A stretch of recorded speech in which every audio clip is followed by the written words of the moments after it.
I was the forgotten child in my own family, until strangers showed me what real love is.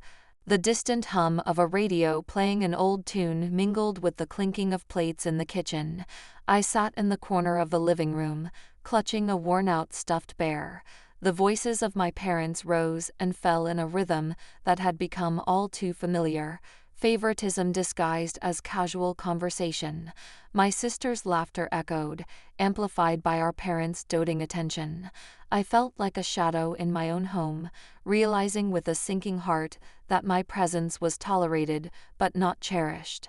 These scenes of my lonely childhood laid the groundwork for a life filled with longing and unspoken pain. School was no refuge. Arriving in hand-me-down clothes that bore the scars of previous owners, I faced taunts from peers. Bullying became my daily ordeal, reinforcing the sense of invisibility that began at home. Nights were no better, spent staring at the ceiling and wondering what it would take to be seen, to be loved. Yet, in this sea of despair, small acts of rebellion, like rearranging my sister's prized possessions, gave me fleeting moments of control. The breaking point came on a day like any other. In a fit of frustration, I took a pair of scissors to my sister's clothes, shredding them into a pile of ruined fabric. The act was not born out of malice, but a desperate cry for attention. The fallout was swift and brutal. Amidst the yelling and accusations, I overheard the word adoption for the first time. The casual manner in which my fate was discussed, as though I was a burden to be passed along, was a wound deeper than any insult. The meeting with Mary and John was surreal. They were kind but unfamiliar, their smiles warm yet strange. The car ride to their home was a mix of fear and cautious hope. Would this be another chapter of neglect, or could it be a fresh start?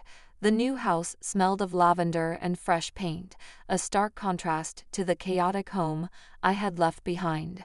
My new room, modest but thoughtfully prepared, hinted at a level of care I had never known. The first few months were a whirlwind of adjustments.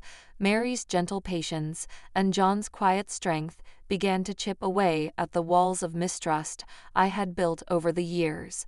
Meals became a ritual of connection, a time to share stories and laughter. Yet, the scars of my past did not fade easily. Nightmares of abandonment and rejection haunted me, but Mary was always there with a comforting hug and words of reassurance.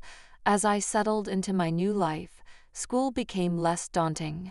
Encouraged by Mary and John, I began helping with the family's food truck business.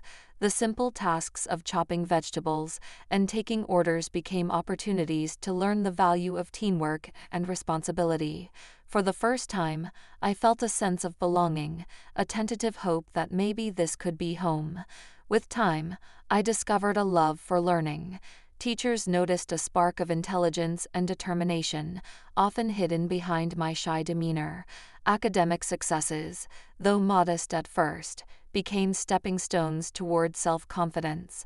Mary and John's unwavering support fueled a growing belief in my own potential.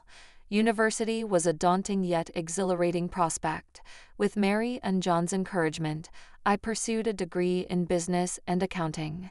The challenges were many, but each hurdle I overcame, from late-night study sessions to part-time jobs, added layers of resilience. Graduation day was a triumph not just for me, but for Mary and John, who had stood by me every step of the way.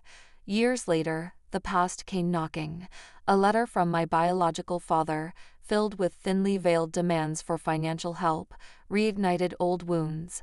I grappled with conflicting emotions, a lingering sense of obligation and a fierce loyalty to Mary and John. My biological mother's subsequent attempts at manipulation only deepened my resolve to protect the life I had built. After much reflection, I made a decision: limited financial help, given not out of guilt, but as a final act of closure. When my biological parents continued to push boundaries, I drew a firm line. It was a moment of liberation, a declaration of independence from a toxic past. The final confrontation was both heartbreaking and empowering. Facing my biological parents, I spoke truths long buried. You may have given me life, but Mary and John gave me a reason to live it, I said, my voice steady despite the tears. Walking away was not just a physical act, but a symbolic reclaiming of my identity. Standing in my bustling restaurant, surrounded by the hum of satisfied customers, I reflected on the journey that had brought me here. The walls were adorned with photos of Mary and John, a testament to the love that had transformed my life. Family isn't about blood, I often told friends and staff. It's about who stands by you when it matters. And with that, I turned back to the life I had built, a life filled with purpose, gratitude, and love.